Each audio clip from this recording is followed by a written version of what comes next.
ഹേ സിനിഫൈൽസ്, അപ്പോൾ എല്ലാവരും ചാനലിൽ സ്വാഗതം. ഇന്ന് നമ്മൾ നോക്കാൻ പോകുന്നത് അതായത് ഇന്നലെ റിലീസ് ചെയ്ത ഐ നോബിഡി എന്ന ചിത്രത്തിന്റെ ഒരു റിവ്യൂ ആണ്. നിസാം ബഷീറാണ് ചിത്രത്തിന്റെ ഒരു ഡയറക്ടർ. ഒരു ഹൈപ്പിനുള്ള കാരണം അല്ലെങ്കിൽ കാണാനുള്ള ഒരു റീസൺ പുള്ളിക്കാരൻ തന്നെയാണ്. പുള്ളിക്കാരന്റെ മുൻ വർക്കായ കെട്ടിയോളാൻ മാലാക, പിന്നെ നമ്മുടെ മമ്മൂക്കയുടെ റോഷാക്ക്, രണ്ടും ഗംഭീര ചിത്രമാണ്. ഒരു ജോണർ വ്യത്യാസമായതുകൊണ്ടാണ് നമുക്ക് അത് കമ്പയർ ചെയ്ത് പറയാൻ പറ്റാത്തത്. പക്ഷേ രണ്ട് ചിത്രവും ഒരു ടോപ്പ് നോച്ച് ഈ ഒരു ലെവലിൽ നിൽക്കുന്ന ഒരു സാധനം തന്നെയാണ്. അതുപോലെ ആവുമെന്ന് പ്രതീക്ഷിച്ചു, കാരണം ട്രെയിലർ ഗംഭീരമായിരുന്നു. ചിത്രം തന്ന ഒരു പ്രോമിസിങ് ആ ഒരു ത്രെഡൊക്കെ നൈസ് തന്നെയായിരുന്നു നമുക്ക് കിട്ടിയത്. പോസ്റ്റർ ആയ പോലും ഗംഭീരം തന്നെയായിരുന്നു. പക്ഷെ എവിടെയൊക്കെ ഒരു ചെറിയൊരു പാളിച്ച പറ്റി. എനിക്ക് ചിത്രം ഒരു ആവറേജ് ചിത്രമായിട്ടാണ് തോന്നിയത്. അപ്പൊ ഈ 2-2.5 മണിക്കൂറുള്ള ചിത്രത്തിൽ നമ്മുടെ പൃഥ്വിരാജ്, ഹക്കീം, അശോകൻ, പാർവതി തിരുവോത്ത് എന്നിവരൊക്കെയാണ് മെയിൻ ലീഡിലായിട്ട് എത്തുന്നത്. അപ്പൊ നിങ്ങൾക്ക് ട്രെയിലറിലൊക്കെ കണ്ട പോലെ ഒരു ബാങ്ക് റോബറി ചുറ്റി നടക്കുന്ന കുറച്ച് കാര്യങ്ങളാണ്. ഒരു ഫുഡ് ചെയിൻ പരിപാടി, അല്ലെങ്കിൽ ഒരു ബട്ടർഫ്ലൈ ഇഫക്റ്റ് എന്നൊക്കെ വേണമെങ്കിൽ പറയാവുന്നതാണ്. അപ്പൊ ചിത്രം എവിടെ പാളിപ്പോയെന്ന് വെച്ചാൽ ഇവരുടെ അഭിനയമൊക്കെ എല്ലാവരുടെയും ഗംഭീരം തന്നെയായിരുന്നു. പൃഥ്വിരാജിന്റെ ആ മേക്കപ്പും ഒരു വ്യത്യസ്തമായിട്ടൊരു ലുക്ക് കൊണ്ടുവരാൻ ശ്രമിച്ചിട്ടുണ്ട്. പിന്നെ ആ ഒരു ക്യാരക്ടർ ആർക്കും, അതായത് പൃഥ്വിരാജ് മുൻ ഒരു ഫിസിക്ക് ഭയങ്കര ഇടിയൊക്കെ ഉള്ളത്, ഇതിലും ഇടിക്ക് കുറെ ഫൈറ്റ് സീൻസ് ഒക്കെ ഉണ്ട്. അതൊക്കെ ഗംഭീരം തന്നെ ആയിട്ടുണ്ട്. എങ്കിൽ പോലും ഒരു വ്യത്യസ്തമായിട്ട്, അതായത് പൃഥ്വിരാജിന്റെ ഒരു വ്യത്യസ്തമായിട്ട് റോള് തന്നെ ആയിരുന്നു ഇത്. ഇത് വിജയിച്ചെങ്കിൽ അത് നമുക്ക് ഒന്നും കൂടെ എടുത്തു പറയുന്ന ഒരു രീതിയിൽ എല്ലാവരും പറഞ്ഞ് നടന്നേനെ. അപ്പൊ എനിക്ക് ഇതിൽ പാളിച്ച തോന്നിയത് 2-2.5 മണിക്കൂർ അത് അല്ലെങ്കിൽ കുഴപ്പമൊന്നും ഉണ്ടായിരുന്നില്ല.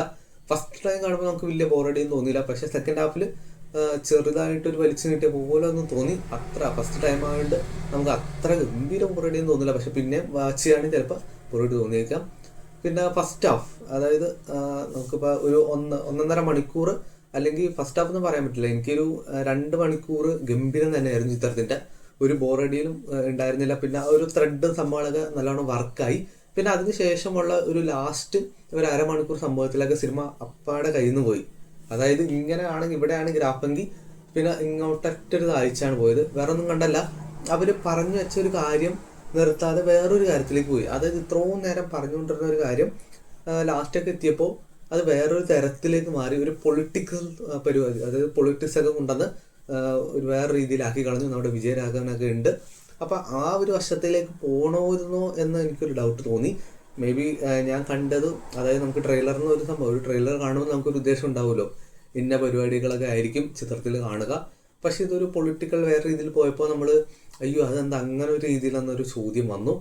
പിന്നെ ചിത്രം കാണുമ്പോൾ നമുക്ക് ഒരുപാട് ചോദ്യങ്ങൾ തോന്നും. കാരണം നമുക്കിങ്ങനെ കുറെ കൺഫ്യൂഷൻസ് ഒക്കെ ഉണ്ടാവും.